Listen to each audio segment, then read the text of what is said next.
children. In this video, we will continue with nature of microorganisms. Now, there are different microorganisms, children.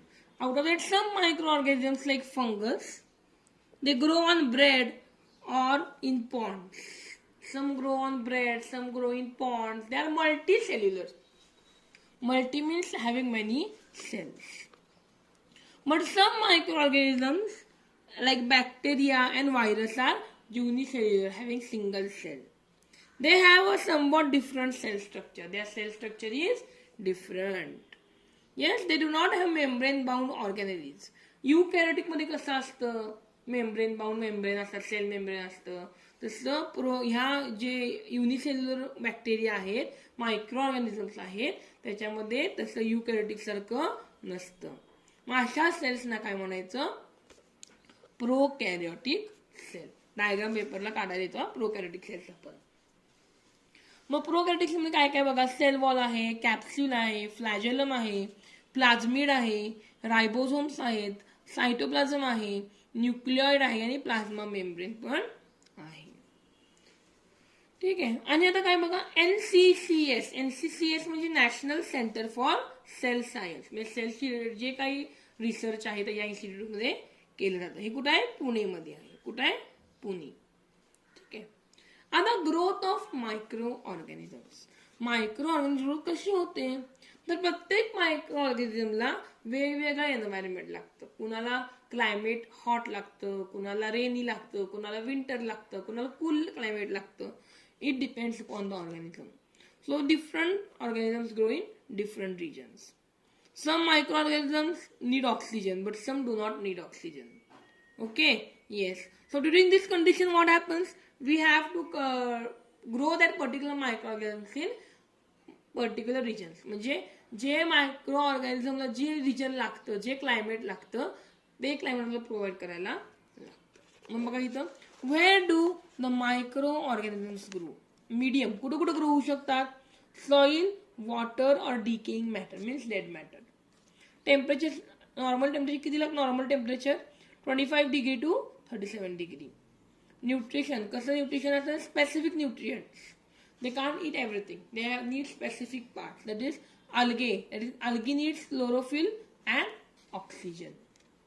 They need chlorophyll and oxygen. And how atmosphere should be there? Moist, humid and warm. Okay. Now further there are types: useful and harmful microorganisms. Useful microorganisms and harmful microorganisms. Now see. Microbes present in soil, dung, etc. What do? They decompose the garbage to obtain food. They decompose all the garbage to get food material. The microbes, that is microorganisms, which are present in soil or dung. Therefore, garbage is converted into manure. Therefore, as due to this decomposition, the garbage is converted. Garbage conversion कशात होतं, manure मध्ये, खतामध्ये होतं, which is the best quality manure. चांगल्या खतामध्ये convert होऊन ते खत आपण कुठं वापरू शकतो, प्लांटसाठी वापरू शकतो. So and surroundings are also kept clean by decomposition. So it is useful ना, चांगलं आहे ना. So these microbes are useful which are present in soil and dung. Okay. As in the case of garbage, for proper disposal to microbes are release in sewage.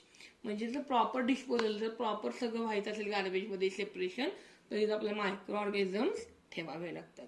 To quick decomposition, म्हणजे organic compound जे harmful compound पटकन decomposition व्हावं. So we need microorganisms. So such microorganisms called useful microorganisms. But some microorganisms are very harmful for us. Okay. Now see, we have seen that microorganisms present in the soil and those in the root nodules, roots of leguminous plants. What do? Convert atmospheric nitrogen into its compound. When nitrogen वेगवेगळ्या compound मध्ये convert केलं जातं. And these compounds help to increase soil fertility. म्हणजे सॉइलची fertility वाढवायला, सॉइलची quality वाढवायला हे compounds आपल्याला मदत करतात. And therefore protein amount is also increased. So it is also useful. Also microbes are used for producing milk products like butter, buttermilk, etc. Okay. Fermentation म्हणजे काय, आता आपण इडली करतो, डोसा करतो का नाही, आणि आपण पीठ आंबून ठेवतो ना, पीठ रुबवतो आपण पहिला, मग त्या प्रोसेसला काय म्हणायचं, फर्मेंटेशन. म्हणजे काय बघा, the chemical process of conversion of one type of carbon compound to other type.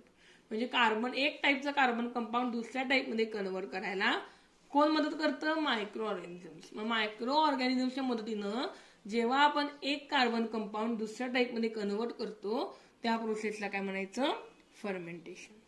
मग हे करताना काय होतं, ही जी हीट आहे ते काय होते या प्रोसेसमध्ये, कार्बन डायऑक्साईड आणि वेगवेगळे गॅसेस काय करते, बाहेर टाकते. Like it is also formed on bread dough and idli batter. हे फर्मेंटेशनचं एक्झाम्पल काय, bread and idli batter.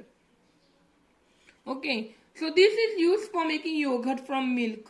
Yogurt करतो मिल्क पासून आपण. Alcohol from grains and fruits, bread from flour as well in production of acetic acid. वेगवेगळे acids तयार करायचं आपण फर्मेंटेशन वापरतो. कुठले कुठले acids, acetic acid, citric acid, lactic acid, also for making of vitamins and antibiotics. Now see, if microbes are allowed to grow in batter, duff, fruit juices, etc., the microbes जास्त grow झाले, then they break down those substance into new compounds. ते break down होऊन नवीन त्याचे substance, नवीन compounds तयार होतात. And they grow and multiply they, म्हणजे डबल डबल डबल होत वाढत जातात ते. And this process is common in different foods. ही प्रोसेस बऱ्यापैकी फूड्समध्ये कॉमन होतेच, नेहमी होते. Let's see what is this further part. Let's see the further part children. Sometimes when you are ill, जेव्हा तुम्ही आजारी तर डॉक्टरकडे जाता की तुम्ही, yes, then doctor give you some injections, medicines. Okay, yes. So this type of medicines destroy. Medicines का देतात रे, काय होतं मेडिसिन दिल्यानंतर, येस, काय होतं मेडिसिन दिल्यानंतर, they destroy the harmful pathogens. Harmful जे आपले मायक्रोब्स आहेत ते काय करतात, त्याला डिस्ट्रॉय करतात, त्यामुळे आपल्याला बरं वाटायला लागतं. सो सच मेडिसिन, अशी मेडिसिन्स असतात, त्याला काय म्हणायचं, antibiotics. Antibiotics are produced with the help of specific microbes. Diseases like tuberculosis, typhoid, cholera, etc., which were previously considered incurable, have now come under control because of antibiotics. असे disease होते, कुठले कुठले tuberculosis होते, typhoid होता, cholera होता, ते आधी बरे होत नव्हते, पण आता अँटीबायोटिक्समुळे ते आपण बरे करू शकतो. So we can, domestic animals can be prevented from various diseases. आपले पेट ॲनिमल्स असतात त्यांना पण आपण अँटीबायोटिक्स देऊन हे त्यांना प्रिव्हेंट करू शकतो. Now always remember, you have to read for your knowledge. Next आहे वॅक्सिन. आता वॅक्सिन, आता कोरोनाचं वॅक्सिन यायचं आहे, हो की नाही, त्यामुळे स्कूल चालू नाही आता कुठल्या पण, येस. सो वॅक्सिन, वॅक्सिन म्हणजे काय बघा, vaccine is produce in laboratory. हे कुठं प्रोड्यूस होतं, लॅबोरेटरीमध्ये. सायंटिस्ट तयार करतात with the help of microbes. मायक्रोब्सचा वापर करून तयार करतात. That gives immunity against a particular disease. म्हणजे वॅक्सिनमुळे आपण स्ट्रॉंग होतो, आपली इम्युनिटी पॉवर, आपल्या डिझीजला फाईट करायची पॉवर वाढते. If we have been vaccinated against any disease, our immunity or resistance to that disease increases. म्हणून आपलं वॅक्सिन दिलं असेल त्या डिझीजचं, तर आपण त्या डिझीज अगेन्स्ट फाईट करू शकतो. We can fight against that disease. Okay, so microbes are also used in these processes, like tanning of skin. Skin tan होते ना आपली, yes, काळी पडते जरा, हो ना. Production of ropes and strings.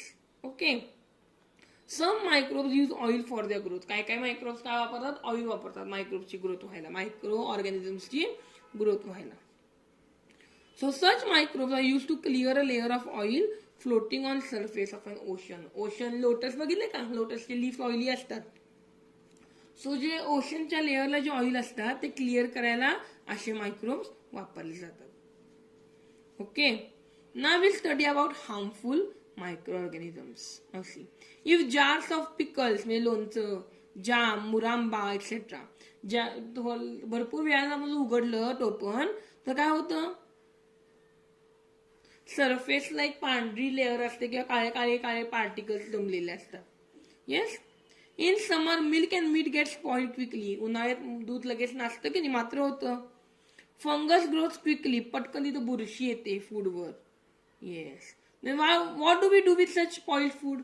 अशा मात्र फूडवर काय करतो आपण, टाकून देतो का दुसरं काय करतो. Let's see.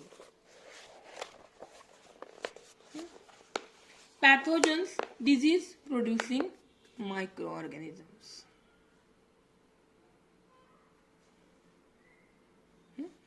Now pathogens may be present in water.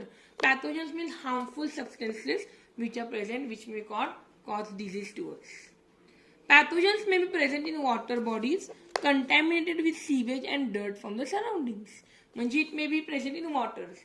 And when they are present in water, it may pollute all the surrounding around it. Okay, pollution होऊ शकतं. In food left uncovered, in unhygienic conditions with housefly sitting on it. किंवा food आपण उघडच ठेवलं तर त्याच्यात माश्या बसतात. It is also harmful for us. They also contain harmful pathogens. Okay, we may fall ill. Or with disease like alimentary canal. आपल्या alimentary canal ला disease problem होऊ शकतो, काहीतरी problem होऊ शकतो. Or diseases like amoebiasis, typhoid, cholera, hepatitis, gastro, etc. हे कधी होतं सगळं, when pathogens, harmful pathogens enter our body. So for that we should take our proper care. We should be vaccinated against different diseases. A healthy person may get infected with such pathogens on breathing in same air and contract diseases like common cold, cough, diphtheria, pneumonia, tuberculosis, etc. म्हणजे we should not come in contact with the person having a particular disease which is infectious disease. जे infectious disease आहे, ज्या disease infection न होतात अशा ज्यांना तो disease आहे त्यांच्या कॉन्टॅक्ट मध्ये आपण येता कामा नाही. Okay. Yes. Mosquitoes reproduce in places like hips of garbage. Mosquitoes कुठे असतात, गार्बेज मध्ये किंवा घाण अशा पाण्यात साठलेलं पाणी असतं, अशा ठिकाणी तुमचे मॉस्किटोज, फ्लाईज भरपूर असतात तिथं. Yes. So microbe that call disease like malaria, dengue, elephantiasis, yellow fever, chikungunya, zika fever etcetera gain entry human through bite of female mosquito. हे जे डिझीज, ह्या जे डिझीज कशामुळे होतात, जो फिमेल मॉस्किटो असतो तो आपल्याला बाईट केलं, चावला, आपले हे डिझीज होऊ शकतात. Okay. This is for your knowledge, so read it. If it comes, it may come for MCQ or objectives in your paper. The boxes you have to read for your knowledge. Make sure to check it's not for your syllabus. Let's see the next part.